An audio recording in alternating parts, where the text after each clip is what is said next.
একজন স্বামী প্রতিটা কাজে স্ত্রীর খুঁত ধরেন, খুব সাধারণ বিষয়ে বিশ্রীভাবে বকাঝকা করেন, এমনকি মাঝে মাঝে গায়ে হাত তোলার জন্য তেড়ে আসেন। স্ত্রীর বলা প্রতিটা কথা এবং কাজ যেন ভুলে ভর্তি। খাবার দিতে 1 মিনিট দেরি হলে ক্ষুব্ধ হয়ে স্বামী চলে যান, আবার ফেরার আগেও বলেন না। কোনো রুটিন নেই, যখন তখন ঘরে ফিরে একই ব্যবহার করেন। ভয়ে কুঁকড়ে থাকা স্ত্রী তার সন্তানকে পড়তে বসার কথা বললেও দোষ। স্বামীর কথা সারাক্ষণ পড়ার কথা বলতে হবে কেন? আবার পড়ার কথা না বললেও দোষ। ঘরে থেকে বাচ্চাকে কেন পড়াতে পারবে না? এত কিসের কাজ? বাচ্চা দুষ্টামি করলেও স্ত্রীর দোষ, আবার বাচ্চা চুপচাপ থাকলেও স্ত্রীর দোষ। শাসন করলেও দোষ। তবে স্বামী সব কিছু করতে পারবেন। স্ত্রী সন্তানদের প্রতি সম্পূর্ণ অধিকার দেখিয়ে মারতেও পারবেন। আর স্ত্রী মানেই দোষে ভরা একটি মানুষ, যার ভুল ভ্রান্তি ছাড়া আর কিছুই নজরে পড়ে না। কথায় কথায় আবার ছেড়ে দেওয়ার হুমকি। সহ্য সীমা পার করে একদিন স্ত্রী স্বেচ্ছায় বিচ্ছেদ চাইলেন, কিন্তু স্বামী ছাড়তে নারাজ। কপাল কুঁচকে বললেন, সন্তানদের কি হবে? এ কেমন মা যে সন্তানের ভবিষ্যৎ নষ্ট করতে চায়? কোমলমতি স্ত্রী এই বিষাক্ততা পুনরায় সহ্য করতে লাগলেন, কিন্তু স্বামীর পরিবর্তন হলো না। তিনি ছাড়লেনও না, ধরলেনও না, আবার ভালো ব্যবহারও করবেন না। সারাক্ষণ রাগ, ক্ষোভ, বিরক্তি এবং হিংস্র আচরণ করেও চান স্ত্রী তার সাথে থাকুক।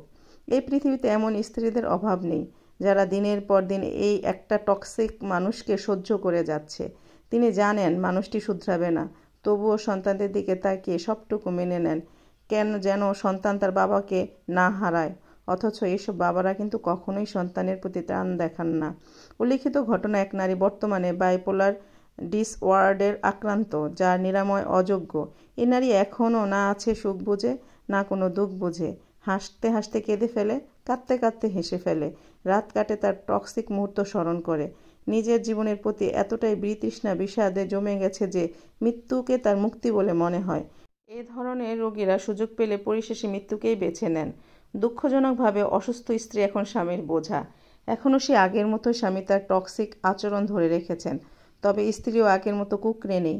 যে কোনো মুহূর্তেই স্বামীকে ছাড়তে তিনি প্রস্তুত। তবুও তাদেরকে একসাথে থাকতে হচ্ছে। পারিবারিকভাবে এই বিচ্ছেদ কখনোই সম্ভব নয়।